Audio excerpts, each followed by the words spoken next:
next we have Leon, who is a second year. Very popular.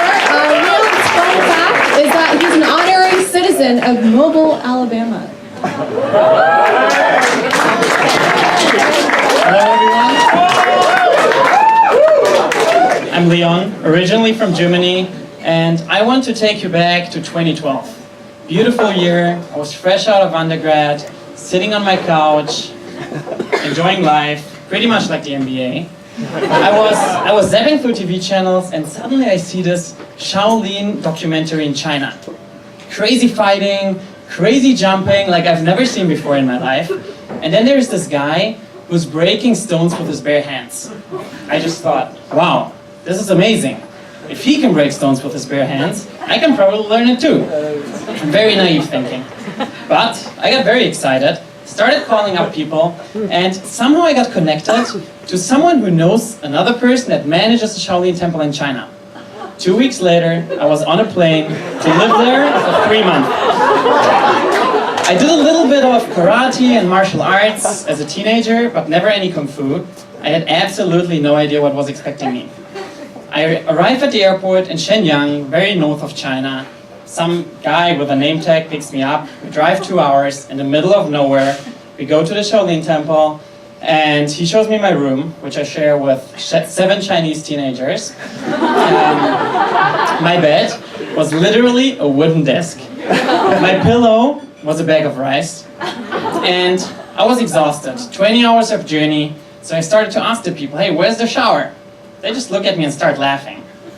Nobody spoke a single word of English or German. And as I found out later, there was no shower.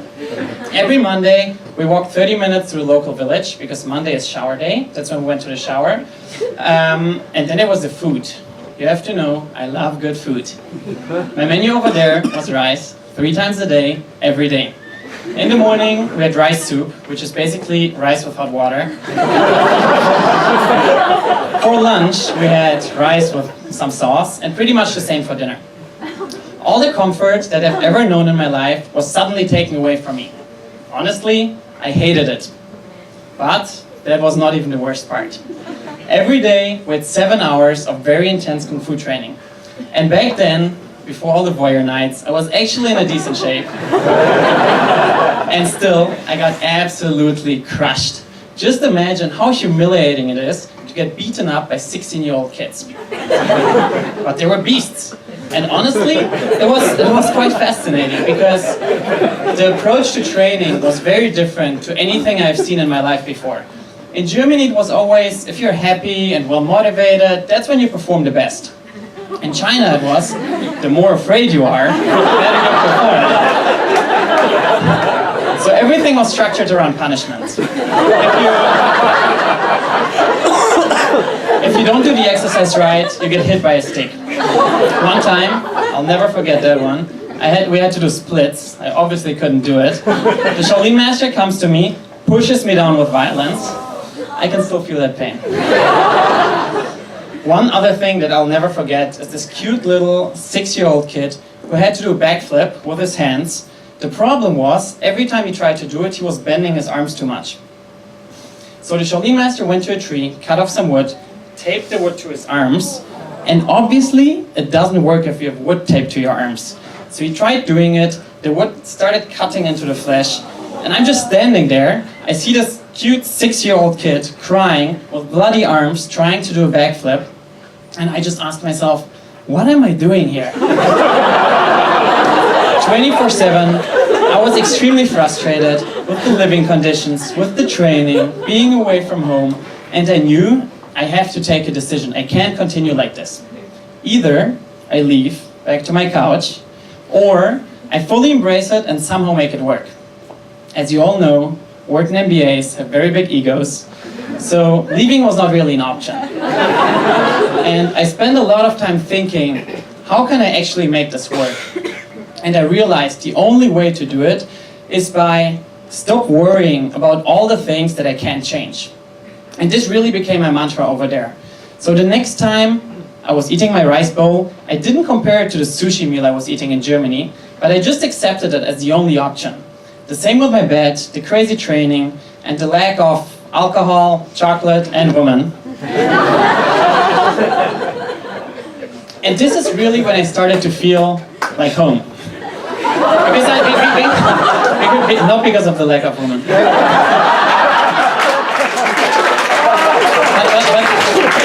I actually accepted it.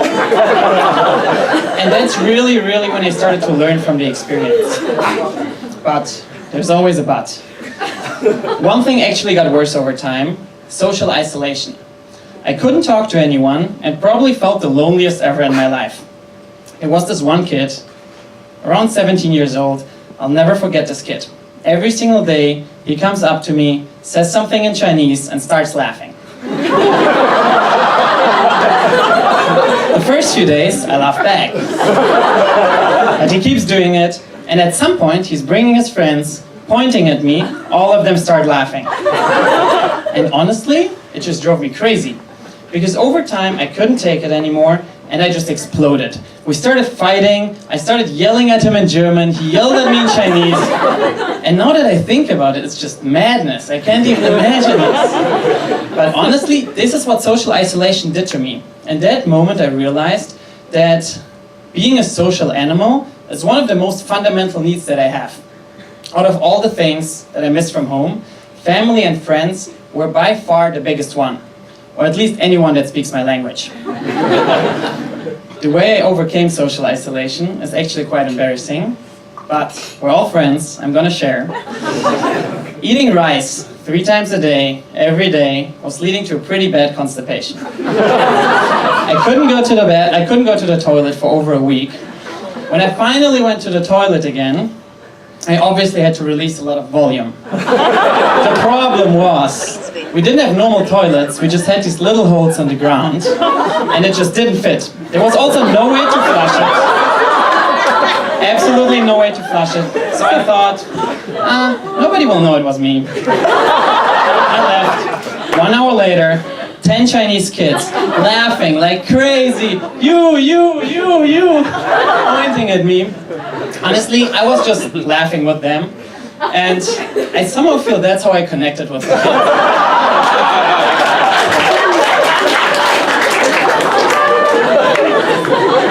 The 3 months in China were one of the most defining experiences in my life. And I do want to share 2 major life hacks or learnings for you. The first one is that whenever you're faced with a situation that you can't change, all GSRs are booked, you didn't get that one interview, you get injured at sports, don't get frustrated about it, just try to make the best out of it. That's what really helping me, even today at Wharton, to stay focused and just a happier person. And second, I know all of these social events and small talk can be very exhausting at times, but at the same time, the one thing that drives me out of bed every morning to go to Huntsman, to Uber to Huntsman, it's not the classes, it's not the bad pizza for lunch, it's actually getting to know all of you and having social interactions. And I think we should keep that as a constant reminder. Thank you.